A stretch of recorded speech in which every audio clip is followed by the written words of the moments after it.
investment in infrastructure. Investment in infrastructure by private sector will be promoted through viability gap funding and enabling policies and regulations. A market-based financing framework will be brought out. वित्त मंत्री निर्मला सीतारमण मोदी सरकार के तीसरे कार्यकाल का पहला आम budget आज संसद में पेश कर रही हैं। वह लगातार 7वीं बार बजट पेश कर रही हैं।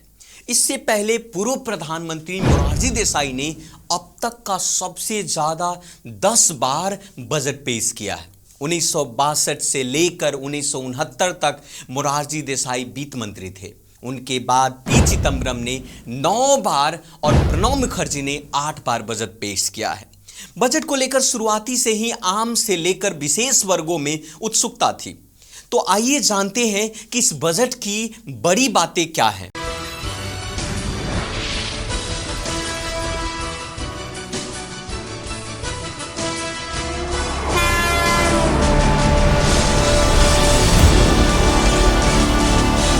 नमस्कार, मैं रोहित कुमार, प्रयास आईएएस के डिजिटल प्लेटफॉर्म पर आपका स्वागत है।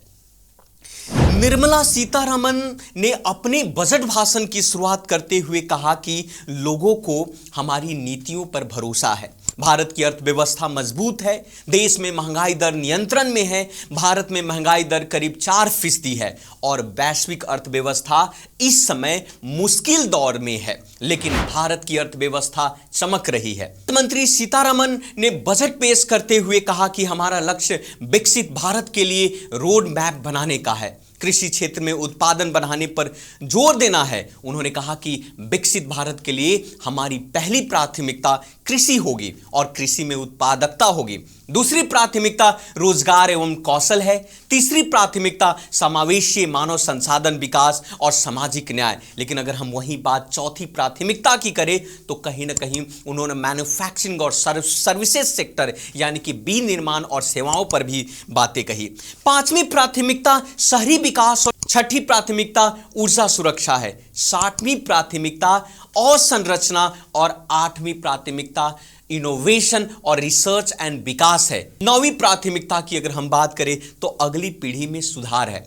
वित्त मंत्री ने साथ साथ में 9 सूत्रीय योजना भी पेश की और उस योजना के तहत वित्त मंत्री सीतारमण ने बजट पेश करते हुए कहा कि हमारा फोकस 4 जातियों गरीब, युवा, अंत्योदय और नारी पर है। साथ साथ में युवाओं के रोजगार के लिए 2 लाख करोड़ रुपए की 5 योजनाएं पेश की है। लेकिन अगर इसी पर हम बात करें कृषि के क्षेत्र के लिए तो बजट में कृषि के लिए 1.52 लाख करोड़ का प्रावधान किया गया है। इस बार देश में उच्च शिक्षा के लिए 10 लाख रुपए लोन की घोषणा भी किया है। लेकिन साथ साथ में पीएम आवास योजना के तहत 3 करोड़ घर और शहरी और ग्रामीण भारत में ग्रामीण विकास के लिए इस वर्ष 2.66 करोड़ रुपया का ऐलान भी किया है। साथ साथ में आंध्र प्रदेश को 15,000 करोड़ रुपए का विशेष आर्थिक पैकेज की भी बात कही गई है इस बजट में। और महिलाओं से संबंधित अगर बात किया जाए तो महिलाओं के लिए 3 लाख करोड़ रुपए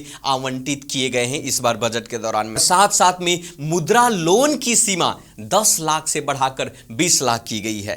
पीएम आवास योजना के तहत 3 करोड़ नए घर बनाने की बात कही गई है और एमएसएमई के लिए गारंटी वित्तीय पैकेज का भी ऐलान किया गया है। तो यह था इस बार के बजट से संबंधित प्रमुख तथ्य। इसी प्रकार के विशेष वीडियो के लिए हमारे प्रयास आईएएस के यूट्यूब चैनल को सब्सक्राइब करें, बेल आइकन को प्रेस करें ताकि समय पर आपको नोटिफिकेशन मिलता रहे और हम आपको जानकारियां देता रहे। धन्यवाद।